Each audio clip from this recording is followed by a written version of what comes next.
చేశాను. సో ఇవాళ రెసిపీ వచ్చేసి ఒక హెల్తీ అయిన టేస్టీ అయిన దీంట్లో మీకు ఎటువంటి రైస్ అనేది ఇంక్లూడ్ అవ్వదు. అవునండి, రైస్ లేకుండా దోశ అనేది ఇది మనం ప్రిపేర్ చేస్తాం. క్వాంటిటీ, హెల్త్ బెనిఫిట్స్, ఎవరెవరు తినచ్చు అనే దాని గురించి వీడియో ఎండ్ వరకు చూసేసేయండి. ముందుగా ఒక గ్లాస్ మినపప్పు తీసుకోండి. సో మనం పొట్టు మినపప్పు అయితే ఇంకా బెస్ట్ అండి, నార్మల్ గుళ్ళు మినపప్పు కంటే. సో ఈ మినపప్పు మీరు ఒక గ్లాస్ అయినా సరిపోద్ది, లేదంటే మీ ఇష్టం 2 గ్లాసెస్ 1.5 గ్లాస్ అయినా తీసుకోవచ్చు.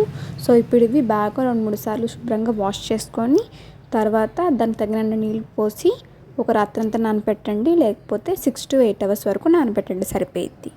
సో ఇప్పుడు మనం ఈ మినపప్పులోకి సజ్జపిండి అనేది యూస్ చేస్తాము. ఇందాక చెప్పాం కదా నేను. సో దీనిలో రైస్ అనేది ఇంక్లూడ్ అవ్వదు, మీకు సజ్జపిండి అనేది వాడతాం మనం. ఒక గ్లాస్ మినపప్పుకి 2 గ్లాసులు సజ్జపిండి అనేది తీసుకోవాలండి.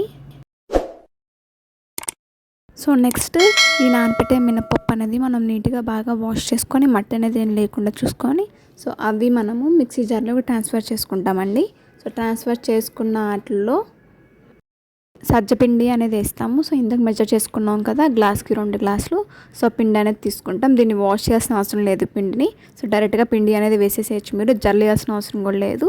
సో దీంట్లో నెక్స్ట్ తగినన్ని నీళ్లు పోసి మిక్సీ పట్టేసుకోండి. సో మిక్సీ అనేది మీరు మీ ఇష్టం అండి, గరుగ్గైనా పట్టుకోవచ్చు, బాగా మెత్తగా పేస్ట్ లాగైనా పట్టుకోవచ్చు. సో మాకైతే కొంచెం గరుగ్గా ఇష్టము, మా ఇంట్లో వాళ్ళు అలాగే తింటారు.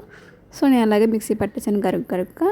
సో ఇది మీరు కావాల్సింటే అప్పటికప్పుడు ఇన్స్టెంట్ దోశలాగా అయినా వేసేసుకోవచ్చు, లేదంటే ఒకరోజు రాత్రి అయినా పులవ పెట్టచ్చు మీరు దీన్ని. చూస్తున్నారు కదా, ఈ విధంగా కన్సిస్టెన్సీలో మీరు బ్యాటర్ అనేది ప్రిపేర్ చేసుకుంటే చాలు. సో మీరు దీంట్లో ఉప్పు కొంచెం వేసేసుకొని నార్మల్ దోశలాగా వేసేసుకోవచ్చు అండి, లేదంటే మీరు తురిమిన క్యారెట్, బీట్రూట్, ఇంకా వెజిటేబుల్స్ కానీ, మయోనైస్ కానీ, స్పైసెస్ కానీ, మసాలా దోశ కానీ ఏదైనా వేసుకోవచ్చు. కాకపోతే కొంచెం బాగా నవ్వులు తినండి.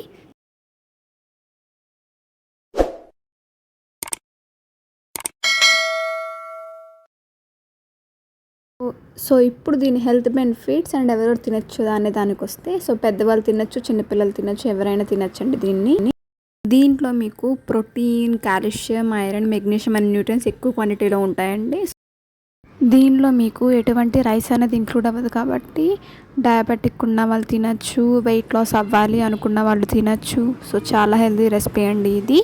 అంతే అండి, టేస్టీ అండ్ హెల్తీ సజ్జ దోశ అనేది మీకు రెడీ. మరిన్ని రెసిపీస్ కోసం please to follow, subscribe sparkling springs.